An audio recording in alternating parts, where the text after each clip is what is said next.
meu nome é Rita Cabral e hoje a gente vai falar sobre independência. Roda a vinheta.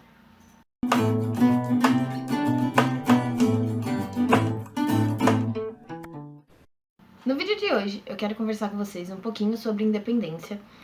Independência existem, na verdade, vários tipos, né? Tem independência financeira, independência emocional, independência alimentar, que é um assunto também que eu tô super ansiosa pra trazer aqui pra vocês. Mas hoje eu acho que eu quero falar um pouco da independência mais padrão, né? Que seria a financeira, de uma certa forma. Porque, né, pra gente conseguir constituir um pouco da nossa vida, a gente precisa ter, né, essa independência financeira. A gente consegue sair de casa sem ter essa independência, né? Mas é um pouco muito mais complicado do que se você tiver já ela, né? Então, assim, eu acho que a palavra independência, para ela dar certo de verdade, ela tem que sempre vir acompanhada de planejamento. Trazendo a minha própria experiência, eu não tive planejamento quando eu fui em busca da minha independência de vida, de moradia e tudo mais. E foi um processo muito difícil. Foi muito. Demorou-se muito para eu vir a ter uma independência financeira, demorou-se muito para eu vir conseguir realmente, né, ter as minhas coisas e ter as minhas escolhas baseadas no que eu queria. Eu ficava sempre muito dependente de uma outra pessoa, de alguma situação, de conseguir um cliente que, né, era autônoma. Então eu acho que ter o planejamento é algo muito importante. Como eu falei no outro vídeo, de uns tempos pra cá, eu tô ficando na casa de familiares meus, porque por conta, né, da minha questão psicológica. Mas assim, eu tô aproveitando esse tempo também pra eu conseguir me planejar. Então, por exemplo, coisas que eu nunca cheguei a conseguir ter tempo de buscar, pequenos objetos da casa, coisas que a gente usa no nosso dia a dia, que eu não tinha os meus próprios, eu sempre acabava usando de alguém, quem tava comigo e assim em diante. Então, assim, tá sendo bem proveitoso nesse sentido também, e por isso eu quis trazer esse assunto pra vocês. Por exemplo, eu, né, moro sozinha desde os meus 18, tô, né, nos caminhos tô caminhando pros 21 esse ano, e eu sempre consegui, de certa forma, ter o meu dinheiro e ter as minhas coisas. Então, eu não tô aqui pra ensinar vocês a ter independência. Eu, na verdade, vim contar um pouco da minha experiência com isso e espero que vocês consigam extrair o máximo possível e consigam aprender e entender, né, um pouco sobre o mundo, como ele é, ou talvez o mundo, na minha visão. Então, vamos lá. Eu saí de casa com 18 anos e fui morar com um amigo. Fiquei 4 meses lá. E eu tive um fator que me complicou muito. Avião.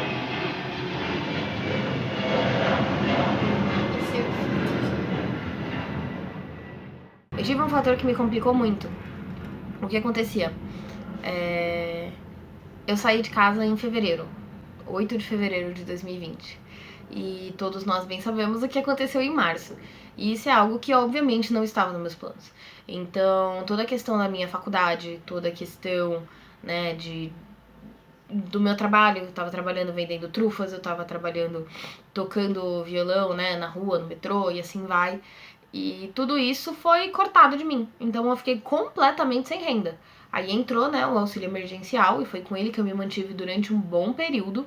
E após um período que eu tava na casa desse meu amigo, né, quando eu senti que, poxa, eu já tinha ali um tanto de dinheiro que eu conseguiria, por exemplo, ir pra uma pensão sem passar fome ou algo do gênero, eu fiz isso, né? Fui pra uma pensão e aí nós temos a saga das pensões aqui no canal. Não deixa de conferir aqui na playlist, tá bom? A playlist é a saga das pensões.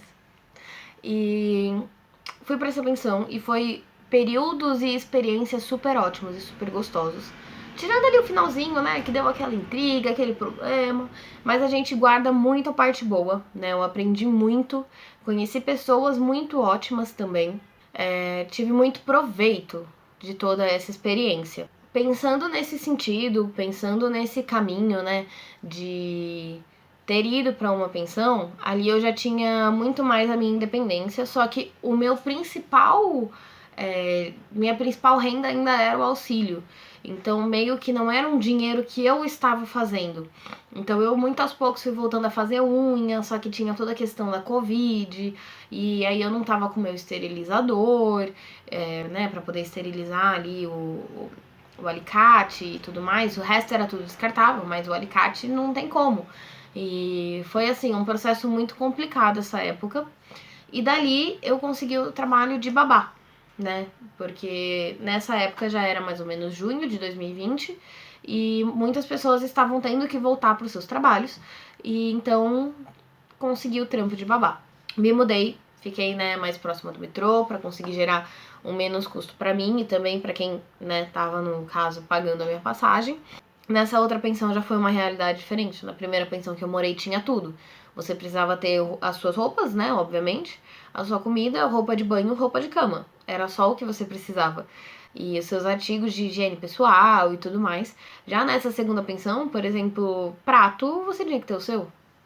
Panela, até tinha uma ou outra, copo você tinha que ter o seu, talher, tudo isso.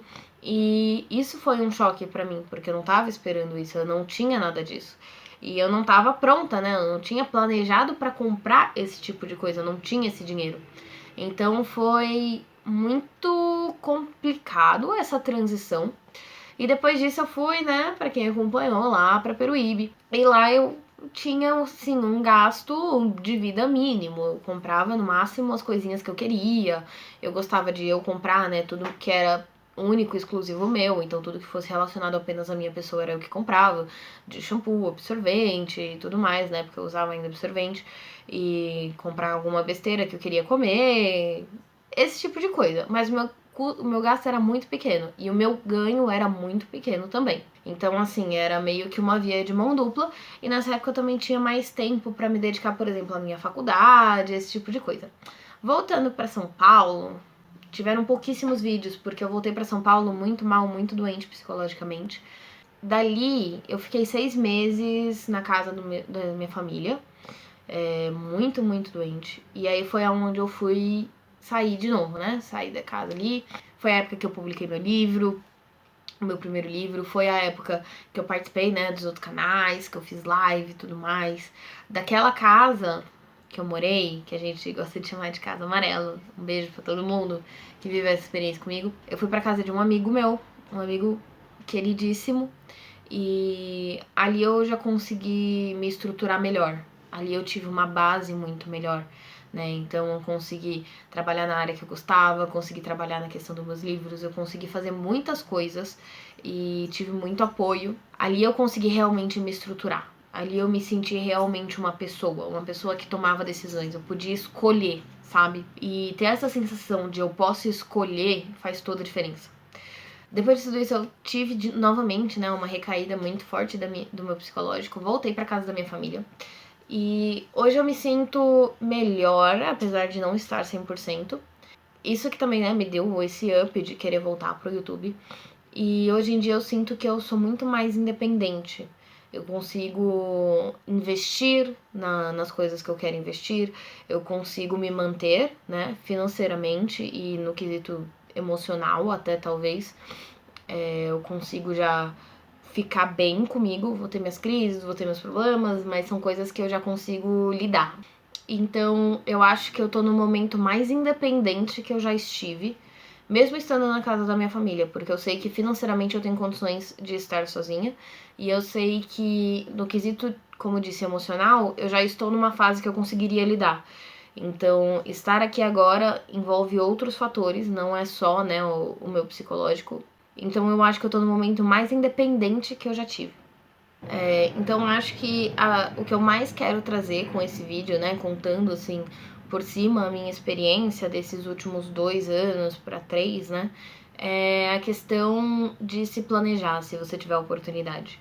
Então agora, por exemplo, eu tô aqui na casa da minha família, mas eu tô já comprando várias coisinhas que eu nunca tive a oportunidade de comprar. Então, por exemplo, comprei uma tábua, comprei um descascador de legumes, coisas que assim eu nunca tinha parado antes para analisar que eu realmente precisava ou não, entendeu? Então, eu acho que quando você pensa em independência, você tem que pensar muito nos próximos passos em relação aos passos antes de você sair da onde você tá. Então, por exemplo, não, eu quero ter independência, eu quero morar sozinha. Beleza. Para e analisa o que você precisa para morar sozinha. Eu sei que existem situações, como foi, por exemplo, no meu caso lá anteriormente, que eu sentia aquela necessidade abrupta e bruta de que eu precisava daquele exato momento sair daquele ambiente, eu precisava mudar a minha vida por completo para eu conseguir me sentir viva, então era uma outra questão. Mas se você consegue se planejar, se você consegue se organizar, faça isso, porque você vai passar muito menos perrengue. Você vai depender muito menos das outras pessoas e você vai conseguir muito mais formas de se manter e de se sentir bem, sem esses artifícios. E quando você estiver planejando isso, lembra do seu lazer, tá? Muitas pessoas acabam esquecendo de calcular o quanto elas gastam de lazer por mês. E quando você se deparar com uma vida monótona, que você não tem lazer, você não tem uma Netflix, você não consegue ir numa balada, você não consegue comprar uma besteira no mercado, você não consegue fazer várias dessas coisas que antes faziam parte do seu cotidiano, acaba gerando um certo choque e não é legal. Então, tenha o seu lazer na sua conta, tá bom? Então, acho que é isso, gente. Deixa aqui nos comentários qual foi a parte da minha história que te deixa mais agoniado ou angustiado. E comenta também se você tem essa ânsia por independência ou se você tá super bem aí do jeitinho que você tá. Espero que vocês tenham um ótimo sábado. Um beijo no coração de vocês e vejo vocês sábado que vem, às 10 horas da manhã. Não esqueça de se inscrever e de deixar o like aqui embaixo se você gostou. Tchau! Yeah, all day and all night, we'd stay up, it felt so right, we were so young.